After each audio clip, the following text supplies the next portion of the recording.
Hello all, big pass லைவில் இந்த triangle love story வந்து செம்மையாக ஒர்க் ஆகுது. இந்த சீசனோட மெயினே வந்து இந்த ட்ரையாங்கிள் லவ் ஸ்டோரி தான். அந்த மாதிரி இருக்குது. பாரு, கமருதீன் அண்ட் அரோரா. நேற்று நைட் 3 மணி வரைக்கும் நல்லா பேசிகிட்டு இருந்த இந்த கப்பிள்ஸ் காலையில் உடனே வந்து கமருதீன் ஒரு முடிவு எடுத்திருக்காரு. இனிமேல் நம்ம அந்தளவுக்கு பேச வேண்டாம்னு சொல்லிட்டு. என்ன ரீசன்னா, இப்போது அரோராவும் வினோதும் வந்து பேசலை, என்கிட்ட அந்த அளவுக்குலாம் பேசுகிறதில்ல, நான் ரொம்ப ஆஃப் ஆன மாதிரி இருக்குது. அது எப்படி கமருதீன் இதே டயலாக் நீங்கள் அரோரா கிட்ட சொல்லியிருந்தீங்களே நேற்று ஈவினிங் பேசும்போது, எனக்கு ரொம்ப ஆஃப் ஆன மாதிரி இருக்குடி அப்படின்னு சொல்லிட்டு. சரி, கமருதீன் கேட்குறாங்க நம்மளோட ரிலேஷன்ஷிப்புக்கு என்ன மீனிங் அப்படின்னு கேட்குறாங்க. அதுக்கு பாரு சொன்ன பதில், நம்ம ரிலேஷன் வந்து இப்போ நான் கண்ணை மூடி சொல்ல மாட்டேன் ஓ மை காட் இது வந்து லவ்னு, ஆனால் ஃப்ரெண்ட்ஷிப்புக்கு மேலே இருக்கு.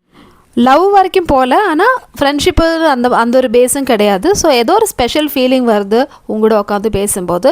அதுக்கு வந்து கமருதீன் சொல்கிறாங்க, நம்ம வெளியே போய் நம்ம முடி எடுக்கலாம், எப்படியா இருந்தாலும் இங்கே கேமரா இருக்குது. இப்போ நீ வந்து அது ஒரு உன்னோட ஒர்க் ஸ்பாட்டு. ஸோ ஒர்க் ஸ்பாட்டில் வந்து உனக்கு உன்னோட பிஹேவியர் இருக்கும் இல்லையா?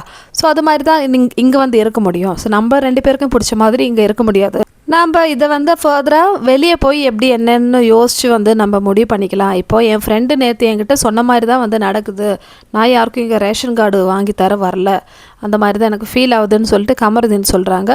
ஸோ பாரு அதுக்கு என்ன சொல்கிறாங்கன்னா, இது பாரு, நீ நினச்சிருக்க உன்னால தான் வந்து நானும் அரோராவும் பேசிக்கிறது இல்லை. நாங்கள் வந்து ஒரு நார்மல் கான்வர்சேஷன் இருக்குது, என்னென்னா என்ன அவ்வளோதான். ஸோ அதுக்கு என்ன பார்த்த உடனே மூஞ்சி திருப்பிட்டு போகிற மாதிரிலாம் நாங்கள் இல்லை.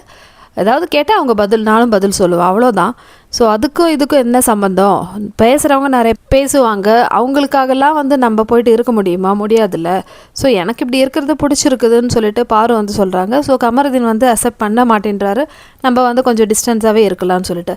பாரு போன வாரம்லாம் வந்து டீசெண்டாக வந்து விலகி போனாங்க, எனக்கு இது தேவையே இல்லை, நான் இனிமேல் பேச மாட்டேன்னு சொல்லிட்டு. அப்படி இருந்த பாருவை கமருதீன் தானே போய் பேசி வீக்கெண்டில் பக்கத்தில் போய் உட்காந்து பேசி திருப்பி வந்து பழைய மாதிரி ஒரு ரிலேஷன் ஆயிருக்கு. இத்தனைக்கும் பாரு போன வாரம்லாம் வந்து விலகி தான் போனாங்க. கமருதீன் வந்து பேச ட்ரை பண்ணும்போது, ஐயோ எனக்கு தேவையே இல்லை, நான் வந்து வெளியே போய் பேசிக்கிறேன் அப்படின்னு சொல்லிட்டு அவங்க விலகி போனாங்க. பாரு போன வாரம் எப்படி இருந்தாங்களோ அதே மாதிரியே இருந்திருக்கலாம். ஏன்னா நேற்று நைட்டெல்லாம் வந்து நல்லா பேசினாங்க. அதுக்கப்புறமேட்டு இப்போ இந்த கமருதீனுக்கு வந்து காலையில் எங்கிட்ட யாரும் பேசுறது இல்லைன்னு சொல்லிட்டு, இதெல்லாம் வந்து அரோராவோட ஒரு கேமு. ஸோ அதை பற்றி நான் அடுத்த வீடியோவில் சொல்கிறேன் மக்களே என்ன ஆச்சுன்னு சொல்லிட்டு. ஸோ இப்போதைக்கு வந்து இவங்க 2 பேரும் பிரிஞ்சிருக்காங்க, அந்த மாதிரி ஒரு சுச்சுவேஷனில் தான் இருக்குது. இதை பற்றி உங்களோட ஒப்பீனியன் சொல்லுங்கள்.